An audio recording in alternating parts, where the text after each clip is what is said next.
Finally dynamite Ben 10 comic line का first issue आ चुका है, जहां सबसे पहले है विल्गैक्स का इंट्रोडक्शन, जो कि अपनी शिप में खड़े रहकर डीप स्पेस में देखते हुए कह रहा है कि अब फाइनली वक्त आ चुका है, वो वक्त जब मैं पूरे यूनिवर्स को कॉन्कर कर लूं। यानी यहाँ पे विल्गैक्स एक कॉस्मिक कॉन्करर की तरह है, जो कि हर एक प्लेनेट को जा जाके कॉन्कर करता है। उसकी बैटल शिप को तुम अच्छे से अंदर से देख सकते हो। उसके बायोइड्स यहाँ साइड में काम कर रहे हैं और वो नीचे खड़ा है यहाँ पर, जो कि पीछे से दिखने में वैसे विल्गैक्स लग नहीं रहा है, लेकिन यही विल्गैक्स है। और वो ये कह रहा है कि वो अनगिनत प्लैनेट्स पर कब्जा करने वाला है और जो उसके रास्ते में आएगा उसकी बात नहीं मानेगा, उसे वो खत्म कर देगा। एकदम सिंपल, क्योंकि वही तो कॉन्करर्स करते हैं। यानी विल्गैक्स यहाँ पे इतना ताकतवर है कि उसे किसी और चीज का डर है ही नहीं। और फिर वो पूछता है कि क्या कोई ऐसी चीज बची है दुनिया में जो मुझे चैलेंज कर पाए, कोई भी ऐसा हथियार जो मेरे लिए खतरा बन सके, क्या ऐसा कुछ है भी? लेकिन फिर वो खुद ही बोलता है कि रिसेंटली उसे पता चला है कि हाँ ऐसा एक हथियार है, पर बहुत जल्द वो भी मेरा हो जाएगा। यहाँ पे वो ओमनिट्रिक्स की ही बात कर रहा है और ओमनिट्रिक्स के पॉड को हम यहाँ पे एक अलग पैनल में जाते हुए देख सकते हैं। मतलब इस विल्गैक्स को ओमनिट्रिक्स के बारे में पता तो है, पर ये नहीं पता है कि ओमनिट्रिक्स कहाँ है या वो कहाँ जाने वाला है या कहाँ मिलेगा। क्योंकि अगर उसे पता होता तो वो क्लासिक वाले विल्गैक्स की तरह ही ज़ाइलिन की शिप पे ही सीधा अटैक कर देता। पर यहाँ पे इस वाले विल्गैक्स को कोई आइडिया नहीं है कि ये ओमनिट्रिक्स भला है कहाँ। और यहाँ पे हमने ज़ाइलिन की शिप को भी अभी तक नहीं देखा है। हमने डायरेक्टली ओमनिट्रिक्स को उसके पॉड में सीधा जाते हुए देखा है और वो जाके सिर्फ बेन के पास ही रुकेगा, हम सबको पता है। मगर बेन इस समय कर क्या रहा है? तो अब हम आ चुके हैं अर्थ पे, पहाड़ों में, जंगलों में, जहाँ पे ग्वेन, बेन और ग्रैंडपा भी है। ऑफ कोर्स यहाँ पे वो कैंपिंग करने आए हैं जैसे क्लासिक में था, पर यहाँ पे बेन को बुली होते हुए नहीं दिखाया गया स्कूल में।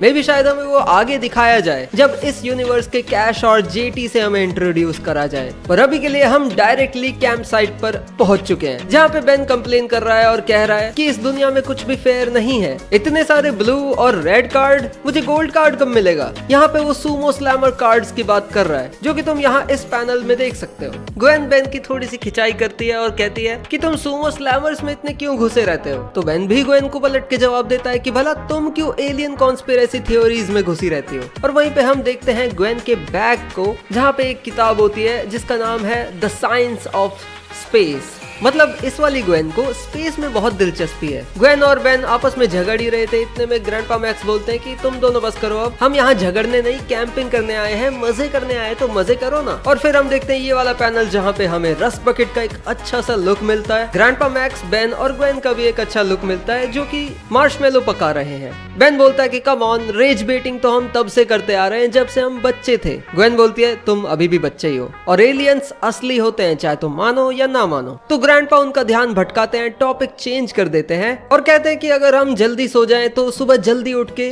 माउंट रशमोर के लिए निकले तो दोपहर तक वहां पहुंच जाएंगे, है ना? तो ग्रैंडपा मैक्स को बेन ताना देते हुए कहता है कि मैं वहां जाने के लिए एक्साइटेड होता अगर मैं इसे गूगल कर सकता, पर ग्रैंडपा आपके नो डिवाइस रूल ने मेरी जान खा रखी है। तो ग्रैंडपा उसे जवाब देते हैं कि ये तुम्हारे लिए कोई पनिशमेंट नहीं है बेन, हमें पूरा समर साथ में ही बिताना है और अगर तुम पूरे टाइम 24 घंटे अपनी स्क्रीन से ही चिपके रहोगे तो सारा टाइम वेस्ट करके क्या फायदा? मतलब ये स्टोरी जो है वो करंट टाइम में टेक प्लेस करती है, मॉडर्न डे में, मे बी शायद 2026 में ही। और आजकल के बच्चे या हर कोई भी हमेशा स्क्रीन से ही चिपका रहता है, फोन चलाता रहता है या कोई ना कोई डिवाइस तो चलाता ही रहता है। तो उस चीज को यहाँ इंक्लूड करना और एक लेसन देना कि भाई थोड़ा टाइम वेस्ट मत किया करो, हमेशा स्क्रीन पे चिपके रहना सही बात नहीं है। ये एक अच्छा मैसेज भी है, खासकर बच्चों के लिए, क्योंकि बेन भी काइंड ऑफ वैसा ही लग रहा है, एक ऐसा बच्चा जो कि हमेशा स्क्रीन से चिपका रहता है। इसीलिए स्पेसिफिकली यहाँ पे ग्रैंडपा मैक्स ने ये रूल बनाया कि कोई डिवाइस यूज नहीं होगा जब तक हम ट्रिप पे हैं। और इसी वजह से ग्वेन के पास भी उसका लैपटॉप नहीं है, पर उससे उसे कोई दिक्कत नहीं, जबकि क्लासिक में ग्वेन का लैपटॉप हमेशा उसके पास रहता था और वो हमेशा इंटरनेट से कुछ कुछ चीजें निकाल के बताती रहती थी। पर यहाँ पे ग्वेन की इंटेलिजेंस को शो करने के लिए उसका लैपटॉप नहीं है, तो क्या हुआ, स्पेस वाली किताब दे दी गई है ताकि हमें ये पता चले कि हाँ वो स्मार्ट तो है और वो इस यूनिवर्स में एलियंस में काफी दिलचस्पी रखती है। तो ये देखना काफी इंटरेस्टिंग होगा कि जब बेन को ओमनिट्रिक्स मिलता है तो ग्वेन का कैसा रिएक्शन होता है, क्योंकि ग्वेन को तो मजा ही आ जाएगा ये देख के कि मेरा कजन एलियंस में बदल सकता है। और मैंने कहा था ना बेन कि एलियंस रियल होते हैं। देखना वो बेन को बहुत ताने मारने वाली है। ग्वेन और बेन की बहस आपस में खत्म ही नहीं होती, तो ग्रैंडपा मैक्स भी उनसे काफी तंग हो जाते हैं और वो ये सोचने लगते हैं कि भला मैं 3 महीने तो इसको कैसे झेलूंगा। और बेन भी ग्वेन को कह रहा है कि तुम पूरे समर बिना किसी डिवाइस के कैसे रह लोगी, तुम्हें लगता है तुम बहुत ज्यादा टफ हो, है ना, पर तुम सिर्फ एक लड़की हो। यानी यहाँ पे बेन मिसोजिनिस्ट भी है और बेन का ये रफ और काफी बदतमीज वाला बिहेवियर, उसका थोड़ा मिसोजिनिस्ट होना, आजकल के बच्चों की तरह स्क्रीन से चिपके रहना, उसका बिगड़ैल बिहेवियर, ये सब मुझे एक साइन दे रहा है कि बेन का कैरेक्टर डेवलपमेंट हम सीरीज में देखेंगे, इसलिए उसे थोड़ा यहाँ पे हार्श बातें करता हुआ दिखाया जा रहा है। और ग्वेन और बेन की बॉन्डिंग और स्ट्रॉन्ग होने वाली है, या फिर उन एलियंस की बायोलॉजी को, उनके बिहेवियर को समझने में शायद ग्वेन बेन की मदद कर सकती है। और ग्रैंडपा मैक्स तो अपने है ही प्लम्बर। ग्रैंडपा मैक्स कहते हैं कि मैंने तुम दोनों के पेरेंट्स से वादा किया है कि मैं तुम दोनों को वो अमेरिका दिखाऊंगा जो कि तुम स्क्रीन पे कभी एक्सपीरियंस नहीं कर सकते। बेन उन्हें कहता है कि कोई बात नहीं ग्रैंडपा, आप चिंता मत करो, मेरे पास मेरे कार्ड्स हैं और ग्वेन के पास उसकी साइंस बुक्स हैं, जिससे क्लियरली वो ये शो कर रहा है कि उसका इस ट्रिप में कोई इंटरेस्ट है ही नहीं और जबरदस्ती उसे भेजा गया है बस। और फिर इसी के ऊपर से ग्वेन एक बहुत ही कड़वा वाला ताना मार देती है बेन को कि कम से कम मेरे माँ बाप ने मुझसे छुटकारा पाने के लिए तो मुझे यहाँ नहीं भेजा, जिसपे बेन को बहुत गुस्सा आ जाता है और फिर वो गुस्से में वो कैंप साइट छोड़ के चला जाता है, जिससे हम ये अंदाजा लगा सकते हैं कि शायद इस यूनिवर्स में बेन के पेरेंट्स उतने अच्छे पेरेंट्स नहीं है। मे बी उन्हें बेन पसंद नहीं हो क्योंकि बेन का बिहेवियर भी कुछ खास अच्छा लग नहीं रहा है, या फिर शायद इन जनरल ही उसके पेरेंट्स अच्छे पेरेंट्स नहीं है। खैर वो तो आगे ही पता चलेगा, क्योंकि बेन अब जंगल में भाग चुका है तो अब ओमनिट्रिक्स उसे मिलने वाला है। और ओमनिट्रिक्स की खबर मिलिट्री को भी लग जाती है, अमेरिकन गवर्नमेंट भी उसके पीछे है, क्योंकि स्पेस से आई किसी भी अनजान चीज को ऐसे ही नहीं छोड़ा जा सकता। ओमनिट्रिक्स का पॉड अर्थ के एटमॉस्फेयर में एंटर कर चुका है और वो सीधा बेन के पास ही जाके क्रैश हो जाता है। बेन क्यूरियोसिटी के साथ उसके पास जाता है और वो स्पेस से गिरी चीज झपट के बेन के कलाई के आसपास लिपट जाती है। बेन उसे निकालने की कोशिश करता है पर वो निकलती नहीं, और इतने में ही वहाँ मिलिट्री भी आ जाती है, जिनसे छुप छुपाते कैसे न कैसे बेन वहाँ से निकल जाता है। पर तभी उसका सामना हो जाता है एक साइबॉर्ग बेयर से, जो दिखने में तो बहुत ही खतरनाक है और काफी ज्यादा बड़ा है। और ये जो साइबरनेटिक पार्ट्स हैं जो उसकी बॉडी के बाहर से ही दिखाई दे रहे हैं, ये उसे और भी ज्यादा डेंजरस लुक दे रहे हैं। पर अचानक से ही ऐसा लग रहा है कि उसने ओमनिट्रिक्स को एक्टिवेट भी नहीं किया और वो खुद ही एक्टिवेट हो गया और बेन को एक एलियन में ट्रांसफॉर्म कराने लगा, और वो एलियन था 4 आर्म्स। यस, बेन का पहला एलियन है यहाँ पर 4 आर्म्स, जो कि मेरे ख्याल से एक काफी मेजर चेंज है, क्योंकि अब तक हमने बेन के फर्स्ट एलियन के रूप में ज्यादातर हीट ब्लास्ट या किसी फायर एलियन को ही देखा है। क्योंकि यहाँ पे पहले ही इशू में हमने देखा है कि बेन को सुमो स्लैमर्स कितना पसंद है, यानी कि स्ट्रेंथ वाली चीज उसे कितनी ज्यादा पसंद है, और पहला ही एलियन अगर स्ट्रेंथ वाला होगा तो बेन को ऑब्वियसली फिर ओमनिट्रिक्स से और ज्यादा लगाव हो जाएगा और वो 4 आर्म्स को पसंद करने लगेगा, जो कि ऑब्वियसली वो करेगा ही, क्योंकि हमने देखा है कि 4 आर्म्स बेन को बहुत ज्यादा पसंद है। पर अब तो और भी ज्यादा होगा, क्योंकि ये उसका फर्स्ट एलियन भी है। यहाँ पर ये ट्रांसफॉर्मेशन इतना ग्रोस लग रहा है, बॉडी हॉरर जैसा है। इवन ये पैनल देखो जहाँ पे बेन का स्कल 4 आर्म्स के स्कल में ट्रांसफॉर्म होते हुए दिख रहा है, उसकी नसें, उसके चेहरे पे ये बड़े बड़े पिंपल्स जैसी चीजें, और ऐसा लग रहा है कि बेन को इस ट्रांसफॉर्मेशन के दौरान कुछ फील भी हो रहा है, पर वो कह नहीं पा रहा है कि वो कैसी फीलिंग है, वो एक्सप्लेन नहीं कर पा रहा है, पर उसे कुछ तो फील हो रहा है। और फिर ट्रांसफॉर्मेशन कंप्लीट होता है, हमें 4 आर्म्स दिखाया जाता है, जिसमें से अभी भी ट्रांसफॉर्मेशन वाली रोशनी निकल रही है और उसकी तरफ वो साइबॉर्ग बेयर झपट पड़ता है। बेन कहता है कि बैड आइडिया फ्रेडी फाज़बेयर, जो कि एक बहुत ही popular game Five Nights at Freddy's का कैरेक्टर है, जो कि वेस्ट में बहुत ज्यादा पॉपुलर है। ये एक अच्छा रेफरेंस है, पर 4 आर्म्स की यूनिफॉर्म या 4 आर्म्स के कपड़ों के बारे में आई डोंट नो मेरे क्या थॉट्स हैं, क्योंकि उसका टॉर्सो यानी अपर पार्ट तो बढ़िया है, पर नीचे वाले पार्ट में मैं उतना श्योर नहीं हूँ इसके कलर को लेके। 4 आर्म्स और उस बेयर की लड़ाई भी होती है, जहाँ पे थोड़ा बहुत वो बेयर 4 आर्म्स पे भारी पड़ रहा है, मतलब काफी ताकतवर है ये बेयर। पर बेन अचानक से ही फिर डी ट्रांसफॉर्म होने लगता है और बेन को अगेन वो फीलिंग आती है, और जब वो पूरा डी ट्रांसफॉर्म हो जाता है तो वो थोड़ा सा चक्कर भी खाने लगता है। बेन को पहले कभी ट्रांसफॉर्मेशन के बाद चक्कर नहीं आए पिछले बेन 10 सीरीज में, पर यहाँ पे ऐसा लग रहा है कि उसकी बॉडी बार बार ट्रांसफॉर्म या डी ट्रांसफॉर्म होने से उसके इंसानी शरीर पे फर्क पड़ता है, और थोड़ी देर बाद शायद उस पे फिर से खतरा मंडराने लगता है, क्योंकि अभी भी वो साइबॉर्ग बेयर है वहाँ पे, और ऐसा लग रहा है कि ये वाला ओमनिट्रिक्स बेन को सुन सकता है, और फिर वो अचानक से फिर से ट्रांसफॉर्म हो जाता है, और फिर वो अचानक से फिर से ट्रांसफॉर्म हो जाता है, और इस बार वो है हीट ब्लास्ट। हीट ब्लास्ट के ट्रांसफॉर्मेशन मात्र से ही वो बेयर पास आते के साथ ही जलने लगता है, और बेन भी यहाँ पे कंफ्यूज है, क्योंकि पिछली बार तो तो वो 4 आर्म्स बना था, तो इस बार वो हैरान है कि उसके एक्स्ट्रा 2 हाथ कहाँ गए और क्या वो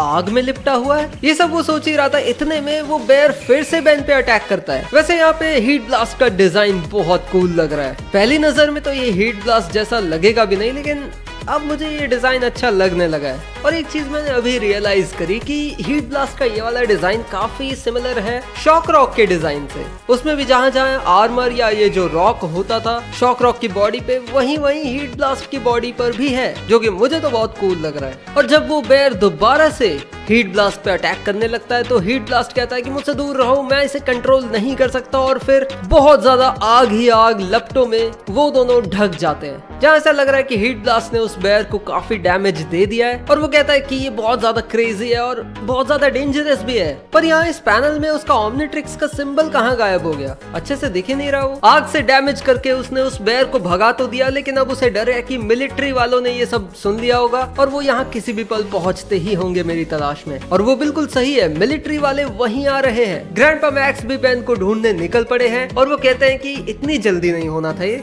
यानी कि शायद ग्रैंडपा मैक्स को पता था कि ओमनिट्रिक्स आने वाला है अर्थ पे, पर वो इतनी जल्दी आएगा ये उन्हें नहीं पता था। और फिर हम वापस स्पेस में जाते हैं और देखते हैं विल्गैक्स की पूरी शिप को, जो कि क्लासिक से काफी डिफरेंट है, पर ये भी लुक काफी अच्छा है। I like this design. और यहाँ पे एक अलर्ट आता है विल्गैक्स के पास, क्योंकि उसके शिप के सेंसर्स ने एक यूनिक सिग्नल को पकड़ा है, जो कि ऑब्वियसली ओमनिट्रिक्स का ही होगा, यानी विल्गैक्स भी आने वाला है ओमनिट्रिक्स के पीछे। उसके बाद हमें विल्गैक्स का ये बेहतरीन लुक मिलता है। ऑल्दो मैं चाहता हूँ कि विल्गैक्स के ऊपर थोड़ा ज्यादा और आर्मर आए, क्योंकि ऐसा लग रहा है कि ये आधा नंगा है। उसके हाथ पे जैसा आर्मर है, अगर वो ऐसा ही उसकी बॉडी पे भी आ जाए तो काफी अच्छा लगेगा। आई एम प्रीटी श्योर कि ये साइबरनेटिकली एनहेंस्ड है, पर थोड़ा और दिखना चाहिए कि ये साइबरनेटिकली एनहेंस्ड है, क्योंकि अभी तो ये ऐसा लग रहा है कि बस इसने बॉडी बनाई हुई है बढ़िया। और उसके चेहरे पे जो स्कार है, इसके पीछे क्या कहानी है ये भी मैं जरूर जानना चाहूंगा।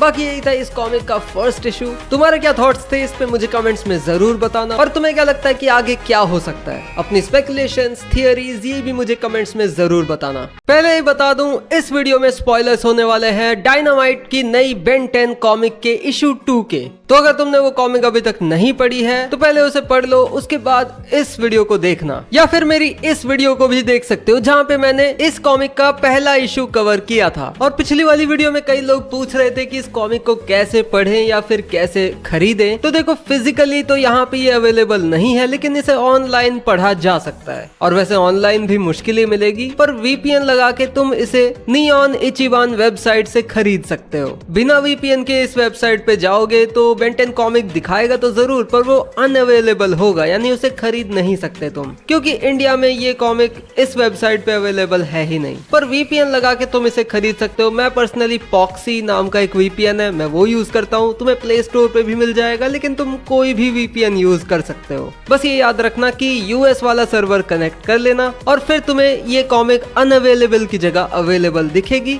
तो फिर तुम इसे बाय कर सकते हो। पर यहाँ पे कार्ड से पेमेंट करनी पड़ेगी, यानी वीजा या मास्टर कार्ड से।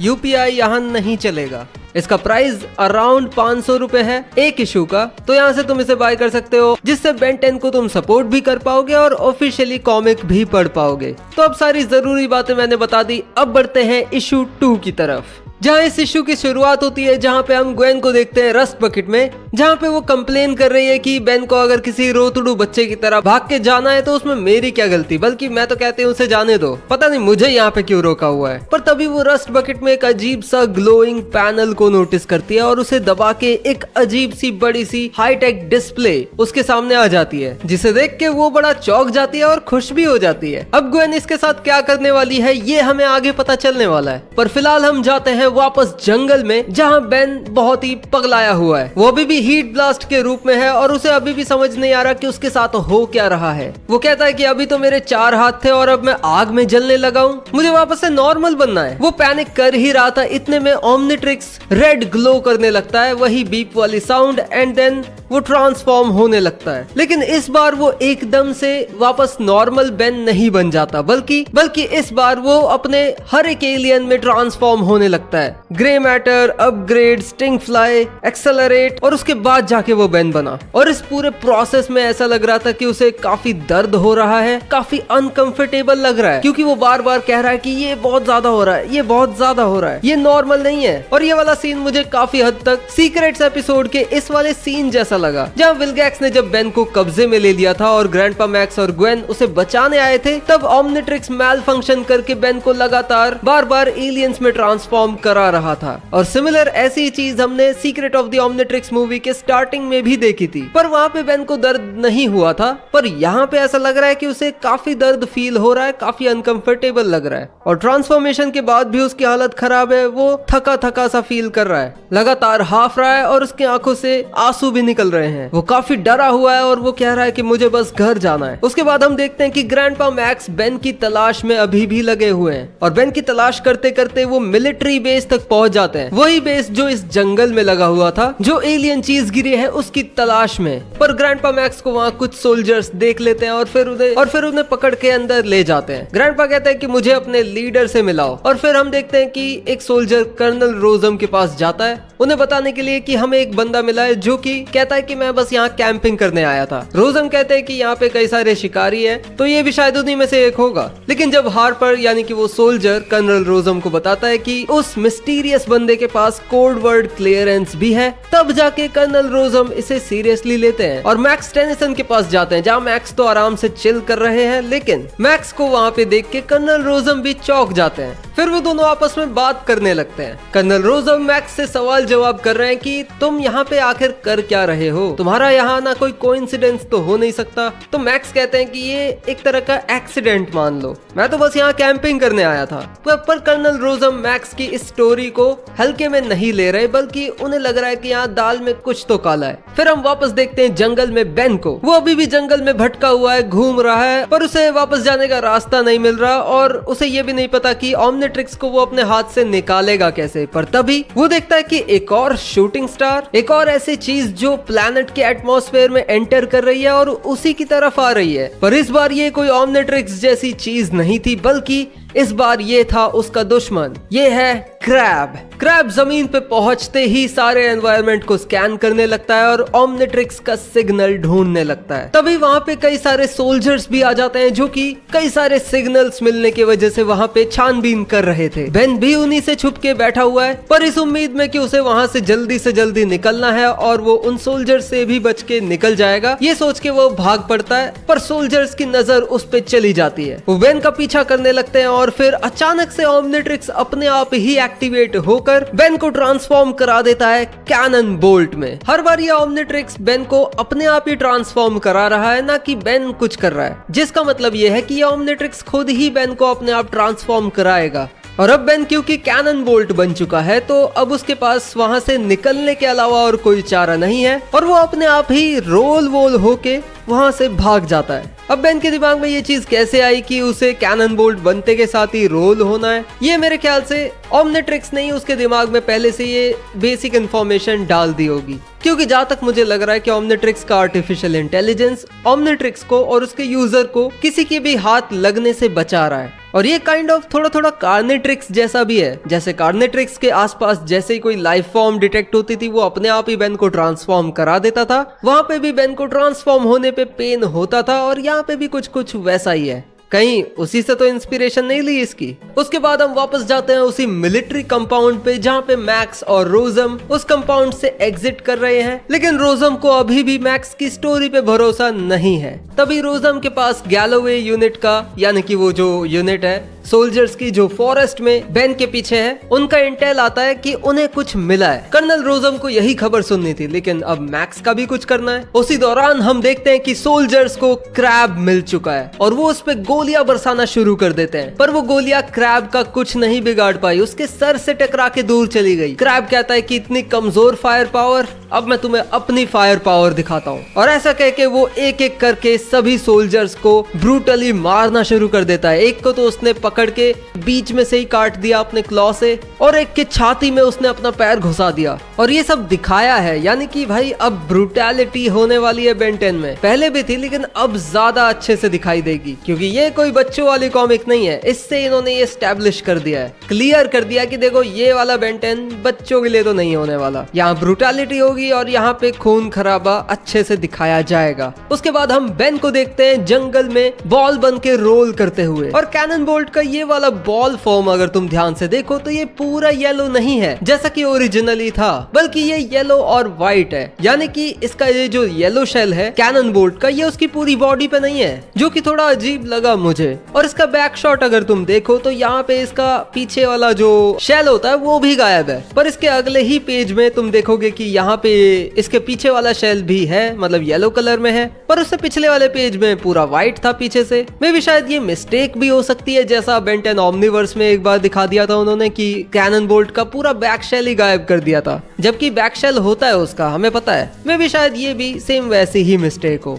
बट एनीवेज हम देखते हैं कि कैनन बोल्ट स्पीड में जा रहा था जंगल में, लेकिन अचानक से वो रुक जाता है क्योंकि उसकी तरफ कोई चीज आ रही है, और वो चीज और कोई नहीं बल्कि ग्रैंडपा मैक्स की आरवी है, जिसे चला रही है खुद ग्वेन। और वो जानबूझ के कैनन बोल्ट के पीछे से भगा रही है, क्योंकि उसे तो नहीं पता ना कि ये बेन है। उसे तो लग रहा है ये कोई अनजाना एलियन मॉन्स्टर है, और वो नहीं चाहती कि इस प्लेनेट पे किसी एलियन मॉन्स्टर का कब्जा हो। और यहीं पे ये इशू एंड हो जाता है, और अब आगे क्या होगा ये देखना जरूर इंटरेस्टिंग होगा, क्योंकि अभी क्रैब भी बाकी है और क्रैब काफी ब्रूटल है। तो मुझे ये देखना है कि कैनन बोल्ट से क्रैब की लड़ाई होगी या फिर कोई और एलियन बन के बेन क्रैब से लड़ने वाला है, क्योंकि क्रैब भी काफी ड्यूरेबल है और काफी खतरनाक है। तो मुझे लगता है कि शायद इशू 3 में क्रैब की लड़ाई डायमंड हेड से होने वाली है, क्योंकि एक कवर में हमने देखा भी था डायमंड हेड और क्रैब को। बाकी तुम्हें ये वाला इशू कैसा लगा? मुझे तो फर्स्ट वाले से बहुत अच्छा लगा, और इसमें इन्होंने ब्रूटैलिटी स्टैब्लिश कर दी है बेन 10 में। तो अब चलो मजा आने वाला है, अब फाइट्स भी थोड़ी ज्यादा इंटरेस्टिंग और इंटेंस होने वाली है। तुम्हें ये वाला इशू कैसा लगा मुझे कमेंट्स में जरूर बताना,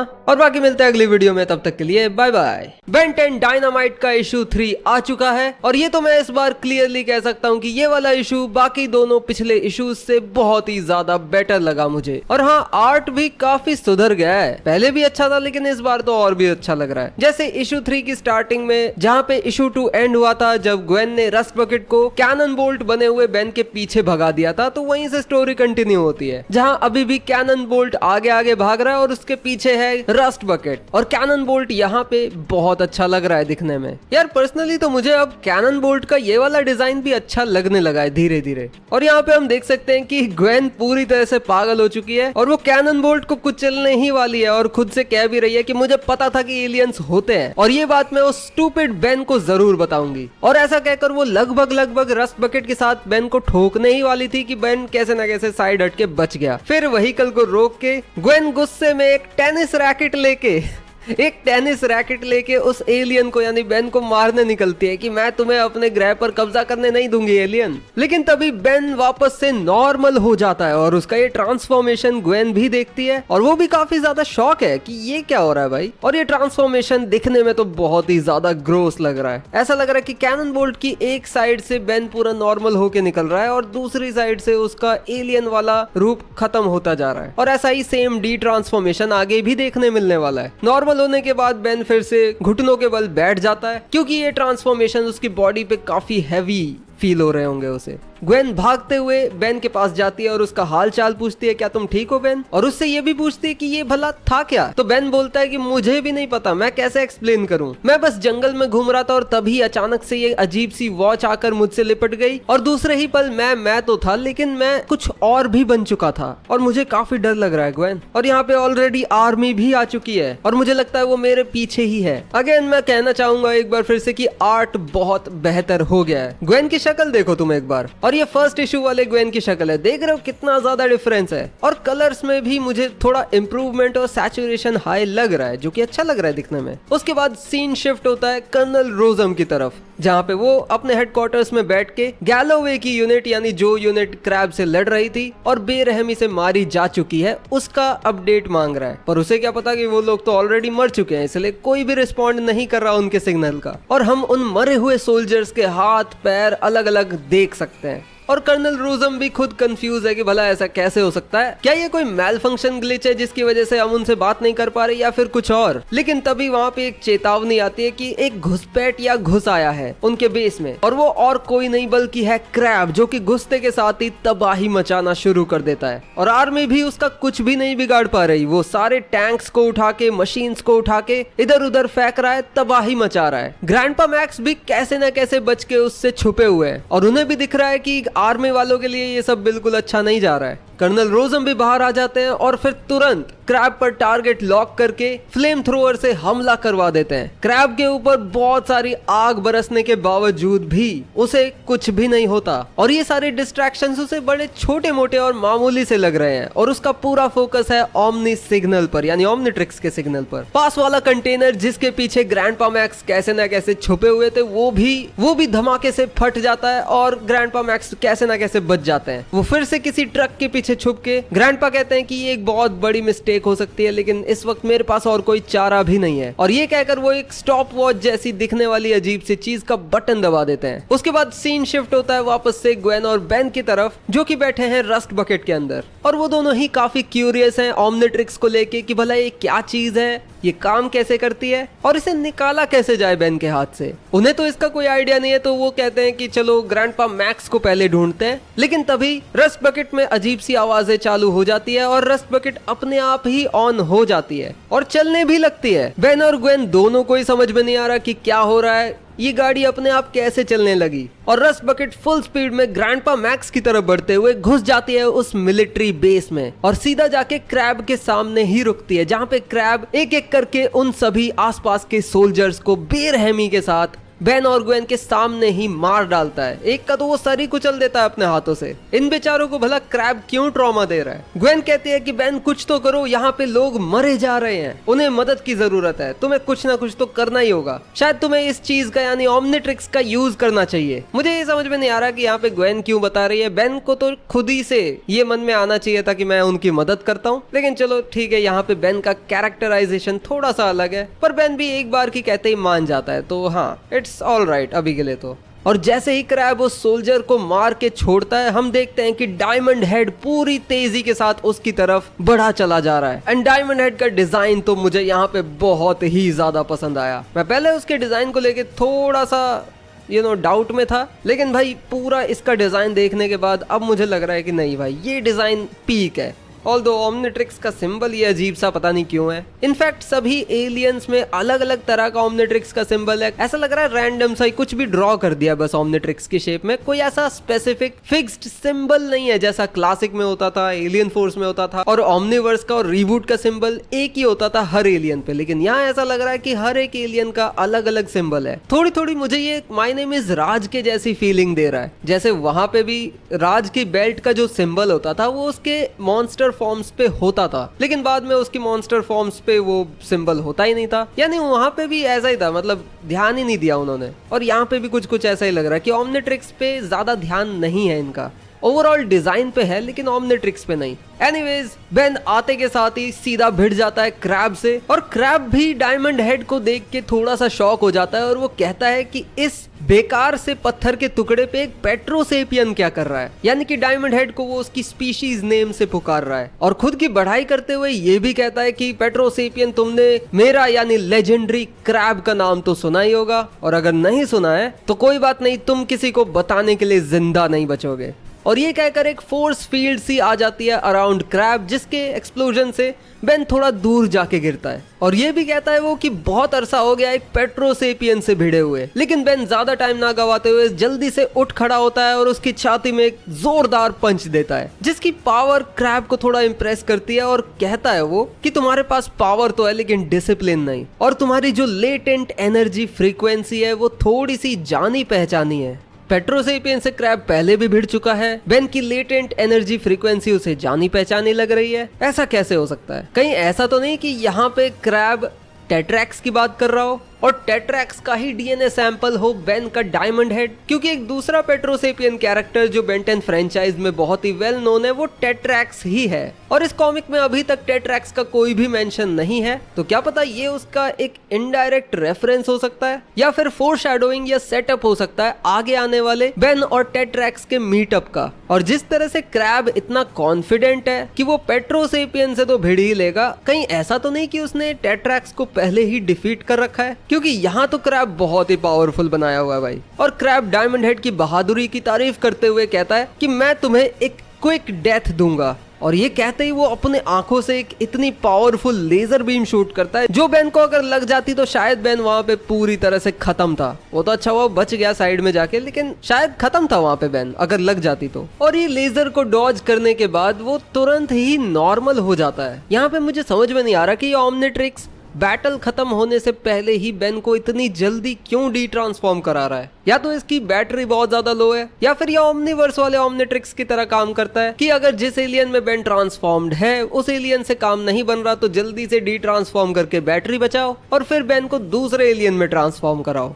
एनीवेज ग्रैंडपा मैक्स को समझ आ गया था कि ये बेन है। क्रैब बेन को बुरी तरह कुचलने की कोशिश करता है, लेकिन बेन कैसे ना कैसे उससे बच रहा है। ग्रैंडपा मैक्स जल्दी से भाग के रस्ट बकेट के अंदर जाते हैं, ग्वेन को बताते हैं कि ये क्रैब असल में एक एलियन है। ग्वेन फिर सवालों की बौछार कर देती है ग्रैंडपा मैक्स पे कि भाई क्या चल रहा है ये मुझे बताओ, लेकिन टाइम नहीं है हमारे पास, बेन की जान खतरे में है। तो फटाफट से ग्रैंडपा मैक्स रस्ट बकेट के थ्रू एक पार्टिकल बर्स्ट अटैक करते हैं क्रैब के ऊपर, जिससे क्रैब थोड़ी देर के लिए स्टन हो जाता है और बेन को टाइम मिल जाता है फोर आर्म्स में ट्रांसफॉर्म होके क्रैब की बैंड बजाने का। पैनल में तुम देख सकते हो कि क्रैब की क्या हालत की है फोर आर्म्स ने, उसकी आंखें वांखें निकाल दी, मुंह तोड़ दिया भाई। और जहां डायमंड हेड ज्यादा कारगर नहीं साबित हो रहा था क्रैब के सामने, वहीं फोर आर्म्स उठा उठा के पेल रहे थे। क्रैब को पूरी तरह से अधमरा करने के बाद अब फोर आर्म्स सोच रहा है कि मैं भला यहाँ से कैसे निकलूंगा, क्योंकि अब आर्मी वाले उसके पीछे पड़े हुए हैं। क्योंकि आर्मी के लिए तो दोनों ही एलियन है ना, क्रैब और फोर आर्म्स दोनों, तो उन्हें दोनों चाहिए।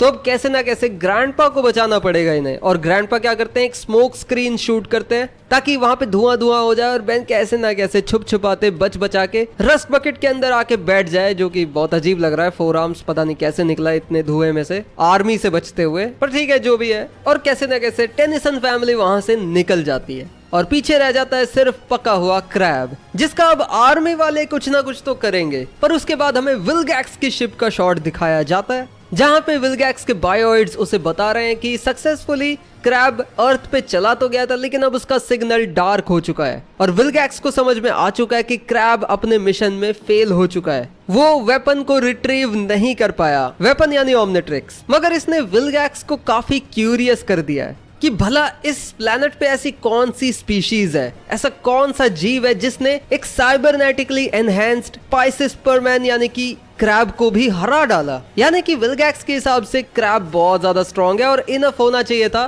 वो इस मिशन के लिए, लेकिन वो क्लियरली हार चुका है। और विलगैक्स एडमिट करता है कि उसने इस प्लेनेट को अंडर एस्टिमेट किया। और मैं बस 10 सेकंड लेना चाहूंगा विलगैक्स के डिजाइन के बारे में बात करने के लिए। मैंने पिछली वीडियो में बोला था कि ये नंगा सा विलगैक्स अच्छा नहीं लग रहा है, इसे कोई सूट वूट या आर्मर पहना देना चाहिए, ये बहुत बढ़िया लगेगा। और मेरी बात लगता है इन्होंने सुन ली, क्योंकि ये देखो भाई क्या मस्त लग रहा है यहाँ पे विलगैक्स, पूरा एकदम वॉरलॉर्ड वाला आर्मर और सूट पहना हुआ है इसने। और ये डिजाइन मुझे तो बहुत ही पसंद आया, काफी यूनिक है, पिछले किसी भी विलगैक्स वाले डिजाइन से बहुत अलग है। उसके बाद हम देखते हैं कि जब थोड़ा जूम आउट होता है तो विलगैक्स की शिप हम देख सकते हैं बहुत छोटी सी है यहाँ बगल में, और एक बड़ी सी मशीन किसी प्लैनेट को तोड़ रही है, तबाह कर रही है, मे बी शायद उसके रिसोर्सेस कलेक्ट कर रही है, जो कि ऑब्वियसली विलगैक्स की ही मशीन है। मे बी शायद इसका आगे कुछ पता चले हमें कि ये क्यों है क्या है, पर अभी के लिए विलगैक्स का ये कहना है कि शायद मुझे इसमें और भी ज्यादा अटेंशन देनी चाहिए इस मैटर में।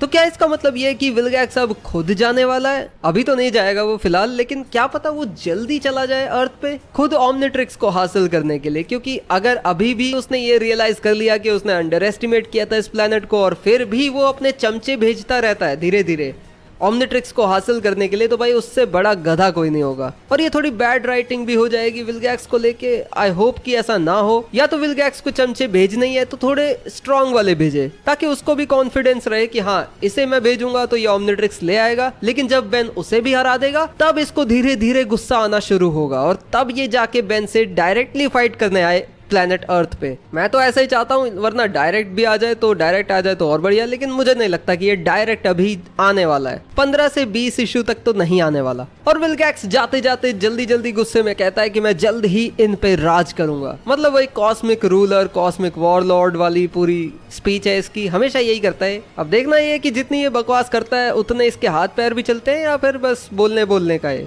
पर जो भी है भाई, डिजाइन तो बहुत अच्छा है विल्गैक्स का, not gonna lie, it is best. मुझे इसका सूट बहुत पसंद आया और चेहरा भी डरावना तो लग रहा है थोड़ा थोड़ा।